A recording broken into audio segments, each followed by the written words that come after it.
खुलुमबाय फुंबिलिनि रादाबखौ फरायदों आं राजीब बसुमतारी। मोनफानि उनाव मोनफा अजद दैखांदों UPPL आरो ABSUनि सायाव BTCनि गाहाय मावफुं सोद्रोमा हाग्रामा महिलारि बिथाङा। नंगौ, बे समाव नोंथांमोना मिथिगौदि रायजोआवनो दुंहाव थासारि जा जौगाखानाय मोनद' हारिनो ST होनो नागिरनायखौ लानानै रायजो नाङैनो बे समाव थाखानाय जा मोन 14 ST माहारिफोर एबा ट्राइबेल माहारिफोर, बे ट्राइबेल माहारिफ्रा बे मोनद' हारिनो एबा जौगाखानाय हारिनो ST होनो नागिरनायखौ लानानै बे समाव दुंहाव थासारि जादों रायजोनि खना खनलायावनो। बेबायदि समावनो मोनफानि उनाव मोनफा अजद दैखांगासिनो दं हाग्रामा महिलारि। थामहिनबा BTCनि CM हाग्रामा महिलारि बिथाङा दुलाराय बर' फरायसा आफाद आरो UPPL राजखान्थि दोलोनि सायाव गोबां मानि अजद होबोगासिनो दं।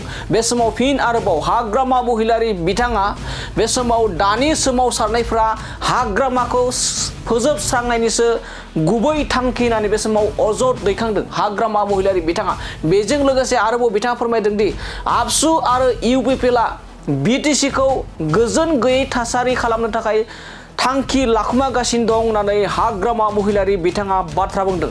क'क्राझारल' नङा, बे समाव चिरां, बाक्सा, तामुलपुर, उदालगुरियावबो सिंजों सिं बे समाव गोजोन गैयै थासारि हाग्रामाखौ फोजोबस्रांनायनि थांखि लाखुमागासिनो दं होननानै बे समाव हाग्रामा महिलारि बिथाङा मोनफानि उनाव मोनफा दुलाराय बर' फरायसा आफाद आरो UPPL राजखान्थि दोलोखौ बे समाव अजद जाबसिनबाय थानायखौ बे समाव नुनो मोननाय जादों। जेराव जाय समाव मोनद' हारिनो ST होयोब्ला थाखानाय ST माहारिया फोजोबस्रांनाय एबा जोबस्रांनाय लामायाव थांगोन एबा गोबां जेंनाजों मोगा मोगि राजखान्थिनि बिथिङाव, एडमिसन एबा सोलोंथाइ बिथिङाव, गुबुन गुबुन बिथिङाव गोबां खहा दङ होननानै गोबां आथिखालनि जाखांफुहांनाय जा लाइमोनफोरजों लोगोसे गोबां दैदेनगिरिफ्रा, गोबां ट्राइबेलनि माहारियारिफ्रा एबा माहारिनि आफादफ्रा बे समाव सोमावसारनाया सोलिगासिनो दं।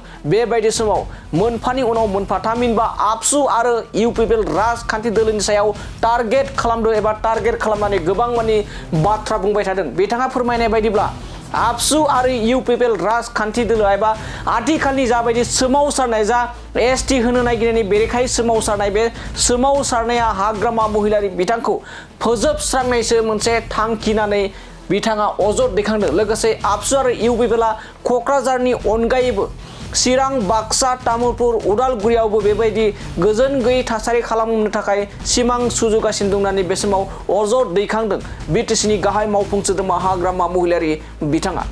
आसल কথাটো হ'ল আমাৰ BTC অঞ্চলত যিখিনি পৰিৱেশ ABSU আৰু UPPLে কৰি আছে সেইটো ভাল লক্ষণ নহয়।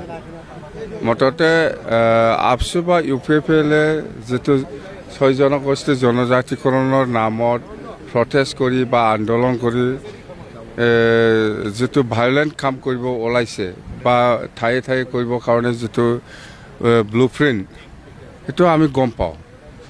মুঠতে ভাল নহয়। ইহঁতৰ কিবাটো হ'ল এই BTCটো আকৌ কেনেকৈ দখল কৰিব পাৰিম।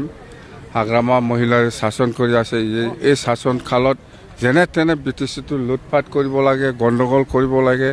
মানে BTCটো মানে অস্থায়ী, মানে সদায় গণ্ডগোল, মানে ইয়াত আৰু শান্তি নাই, এনেকুৱা পৰিৱেশ বনাবৰ কাৰণে UPPL আৰু ABSUৱে ইয়াত কমপ্লিট ৰচনা কৰি আছে আৰু কৰিব।